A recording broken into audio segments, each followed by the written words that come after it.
Maraming pagkaing Pinoy na lalong sumasarap kapag ang sangkap pinitas mula sa bakuran. Di ba yung fresh lipit? Totoo yan. Kaya maraming lugar dito sa atin na pilit binubuhay ang mga nakasanayang pampalasa para matikman pa ang ng mga susunod na henerasyon. Yan ang aking kwentong dapat alam mo. Sarap! Madalas ibinibida ng munisipalidad ng Magallanes, Cavite ang kanilang matatamis na kakanin at panghimagas. At kaya rin daw nilang busugin kayo ng mga putahing bukod sa malinamnam, sangkap din ito ang mayamang kasaysayan at likas na yaman ng Magallanes.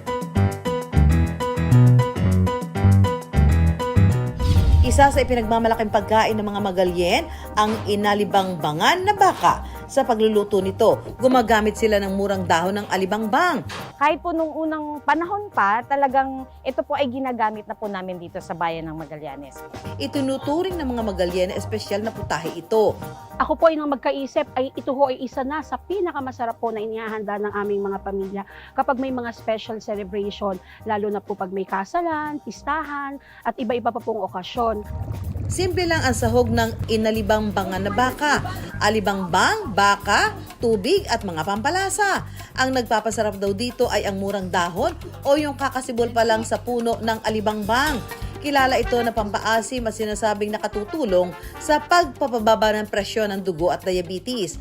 Kahit saan ay pwedeng tumubo ang buto ng alibangbang, pero si Marinel ay nagtatanim ng mga seedling nito para mas dumami pa raw ang puno ng alibangbang sa kanilang lugar.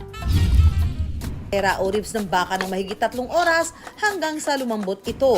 Mangunguha naman si Marinel ng murang dahon ng alibangbang na nakatanim sa likod bahay ng kanyang kaibigan. Yung pong mga matured leaves po ay may kahalo na pong pakla. Medyo acquired na po yung lasa niya.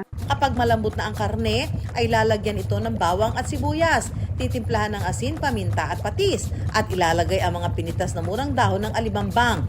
Pakukuluan ulit ito ng hanggang 10 minuto para kumatas ang mga dahon.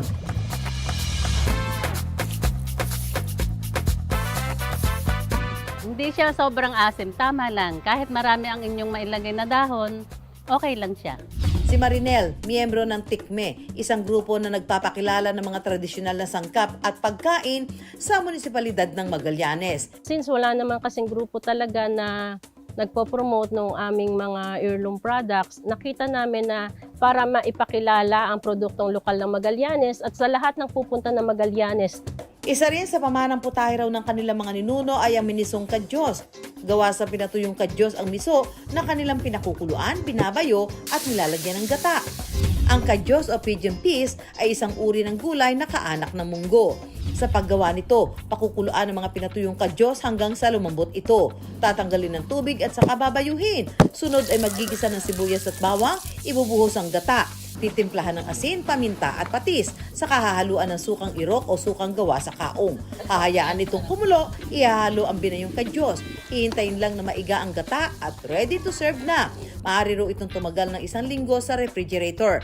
At kadalasang ipinapares ito sa mga ulam gaya ng sinaing na isda bilang side dish. Nadadagdagan yung linamnam noong miso. Nagkakaroon ng mas malasa na sarap yung aking pagkain.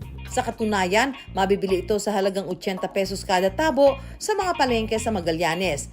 Kailangan po nating i-preserve itong mga ganito po na heirloom dishes kasi nga po, as a generation natin ngayon, wala nang ibang mga kabataan na nakakakilala and kailangan po natin na maipamulat sa kanila or maipakilala muli sa kanila yung mga ganito pong klase ng mga lutong ulam. Ang pagkain, kadalasang sumasarap dahil sa pagiging rare o bihira ng mga sangkap. Pero, hahayaan pa ba nating maubos ito? Kung kaya namang itanim at palaguin sa bakuran ang mga natatanging rekado. At sa Magallanes, yan ang pilit nilang binubuhay roon. Yan ang kwentong dapat alam mo.